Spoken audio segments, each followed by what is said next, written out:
देखिए, वह महागठबंधन, इंडी गठबंधन, वह भ्रष्टाचार करने वाले, घोटाला करने वाले, गरीबों के खून पसीने की कमाई और उसके हक की हकमारी करने वाले वह गठबंधन है जो परिवारवाद पर विश्वास करता है और तुष्टीकरण की नीति पर चलता है। वहाँ स्वार्थी स्वार्थ है और वहाँ सत्ता के लिए स्वार्थ की इतनी टकराहट है जिसकी कोई नीति नहीं है, नीति नियत नहीं है और उसको न देश के लोगों से मतलब है, न देश से मतलब है, न विकास से मतलब है। ऐसे लोगों में जहाँ स्वार्थ की ही बात होती है वहाँ तो टकराहट होगी। एनडीए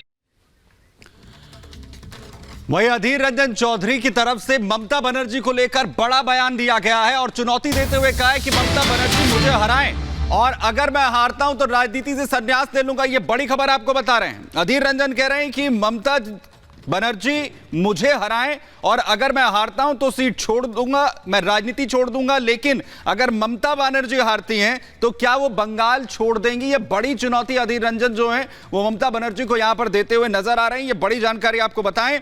अधीर रंजन चौधरी ने बड़ी चुनौती दरअसल ममता बनर्जी को देते हुए चुनाव में हराने के लिए चुनौती दी है। उनका कहना है कि मुझे ममता बनर्जी चुनाव में हराकर दिखाएं और अगर मैं हार जाता हूं तो राजनीति से संन्यास लूंगा। लेकिन ममता बनर्जी बताएं कि अगर वो हारती हैं क्या वो बंगाल छोड़ देंगी? আমার এমপিলারের টাকা খরচা করতে না দেওয়া, সমস্ত কিছুর লক্ষ্য হচ্ছে অধীর চৌধুরীকে দুর্বল করে হারিয়ে দেওয়া। তাই যদি হয় বাংলার সর্বশক্তিমান মহিলা, সর্বশক্তিমানই মমতা ব্যানার্জি কিংবা তার প্রিয় খোকা বাবু, আপনারা আসুন, আমি লড়তে চাই আপনাদের সঙ্গে। চ্যালেঞ্জ করছি, যদি আপনাদের না হারাতে পারি আমি রাজনীতি করা ছেড়ে দেব। আর আপনারা যদি হারেন আপনারা বলুন আপনারা আর বাংলায় রাজনীতি করবেন না। হোক চ্যালেঞ্জ। और हमारे साथ हमारी सहयोगी मीनाक्षी रजत सीधे जुड़ रही हैं बंगाल से। उनका रुख कर लेते हैं। मीनाक्षी, जिस तरह से एक रिफ्ट हम देख रहे थे, 42 की 42 सीटों पर ऐलान भी हो गया और अब अधीर रंजन खुलकर हमला बोल रहे हैं और कह रहे हैं कि हारेंगे तो क्या छोड़ देंगे बंगाल? बिल्कुल, क्योंकि उसकी दो वजह है। क्योंकि मुर्शिदाबाद से यहाँ टीएमसी से यूसुफ पठान को उतारा जाना कहीं ना कहीं एक बड़ी चुनौती अधीर रंजन के लिए अपनी सीट बचाने की। और दूसरी बात ये भी कि इंडिया गठबंधन को लेकर के बड़ी बड़ी बातें की गई। एक मंच पर जाकर के एकत्रित होते हैं, बैठते हैं और वही कि चाय समोसा खा करके उस मीटिंग से निकल जाते हैं। पहले पश्चिम बंगाल में ये कहा गया ममता बनर्जी की तरफ से कि 2 से ज़्यादा सीटें वो कांग्रेस को नहीं देंगी। लेकिन उसके बाद जब ऐलान होता है तो 42 से 42 सीटों पर वो ऐलान कर देती है कांग्रेस। हालांकि ये कह रहा है कि हमने बहुत बातचीत करने की कोशिश की, बातचीत हो सकती थी, लेकिन ममता बनर्जी ने अकेले ही ये फैसला कर लिया कि वो 42 की 42 सीटों पर अपने उम्मीदवार उतारेंगे और इसकी घोषणा भी कर चुकी है। ऐसे में कहीं ना कहीं इंडिया गठबंधन को जोरदार झटका लगा है और जिस तरीके से अधीर रंजन चौधरी के सामने उतारा गया टीएमसी प्रत्याशी को, तो अधीर रंजन को अब कहीं ना कहीं ये डर सताने लगा कि वो अपनी सीट जीत पाएंगे या नहीं जीत पाएंगे। इसलिए चुनावी वक्त के समय में ये जुबानी हमले जो है वो बढ़ते जा रहे हैं। इसके पहले भी कल उन्होंने मुर्शिदाबाद से ही प्रेस कॉन्फ्रेंस की थी और कई ऐसी चुनौतियां ममता बनर्जी को दी थी और एक बार फिर से वही सुनने को मिल रहा है कि वो ममता बनर्जी को कहते हुए सुनाई दे रहे हैं कि वो तो अपनी सीट जीत पाएंगे, अपनी सीट जीत जाएंगे, लेकिन क्या वो जीत पाएंगे? यानी कि गठबंधन में जो तकरार है वो सलोनी यहाँ पर खुल करके देखने को मिल रही है और हर प्रदेश में यही हाल है गठबंधन का। जिस तरीके से कहा गया था कि गठबंधन से बना है और बिखरेगा, वही हालात यहाँ पर देखने को मिल रहे हैं। पर खुलकर सामने आ गया है कि आखिर किस तरीके से फुटअव्वल की स्थिति जो है वो इंडी गठबंधन के अंदर हो चुकी है। अभी तक जो शब्दों की मर्यादाएं थी वो भी कहीं ना कहीं अब तार-तार हो रही है। और इसी बीच बड़ी खबर आपको बताएं, संदेश खाली केस की सीबीआई ही जांच करेगी। ये बड़ी जानकारी आपको दे दें। संदेश खाली मामले को लेकर जिस तरीके से लगातार ममता सरकार की तरफ से कोशिश की गई थी, लेकिन अब इस पूरे मामले में बड़ी बात आपको बता दें, सीबीआई ही इस पूरे मामले की जांच जो है वो करेगी और ना सिर्फ जांच होगी बल्कि जो पूछताछ का दायरा है वो भी बढ़ रहा है। शाहजहां शेख से पूछताछ के बाद जहां पर जो उसके से संबंधित लोग रहे हैं उन्हें भी समन सीबीआई की तरफ से किया गया है, उनसे भी पूछताछ यहां पर होगी। और बड़ी बात यह, संदेश खाली मामले को लेकर सीबीआई ही जांच इस पूरे प्रकरण की यहां पर करेगी।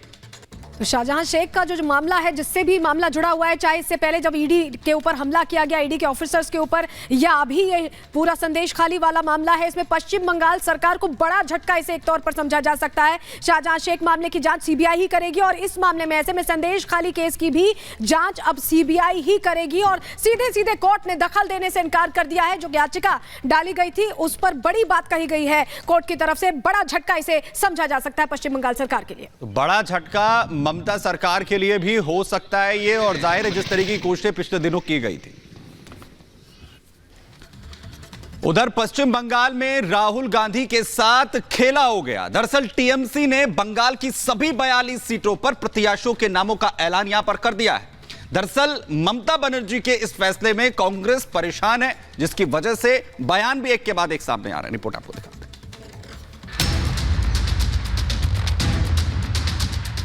लोकसभा चुनाव को लेकर चल रही तैयारियों के बीच प्रत्याशियों का चयन भी लगभग हर पार्टी के लिए चुनौती बना हुआ है।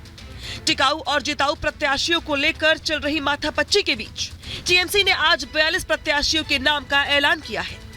संदेश खाली को लेकर चल रहे सियासी संग्राम के बीच उम्मीदवारों के नामों की घोषणा ने एक बार फिर बंगाल का सियासी पारा चढ़ा दिया।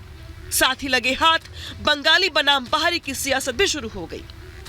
आपको बता दें, टीएमसी की तरफ से जारी किए गए प्रत्याशियों में कई ऐसे चेहरे शामिल हैं जो मूल रूप से बंगाली नहीं हैं। ऐसे में बाहरियों को टिकट दिए जाने को लेकर बीजेपी ने बड़ा मुद्दा बनाया। बंगाल बीजेपी अध्यक्ष सुकांता मजुमदार ने कहा है कि टीएमसी को बंगाल में बंगाली नहीं बल्कि बिहारी मिले। साथ ही यहाँ तक कह दिया कि टीएमसी एंटी बंगाली पार्टी है।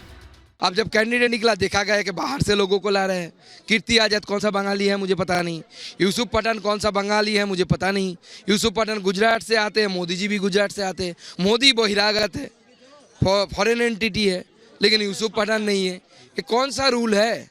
कोई बंगाली नहीं मिला आपको? बंगाली मुसलमान में क्या वोट जीतने की, लड़ने की ताकत नहीं है क्या? आप गुजराती मुसलमान को ला रहे हैं यहाँ पे?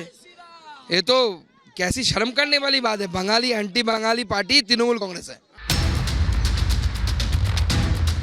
उधर प्रत्याशियों के चयन को लेकर अधीर रंजन चौधरी ने भी सवाल खड़े किए हैं।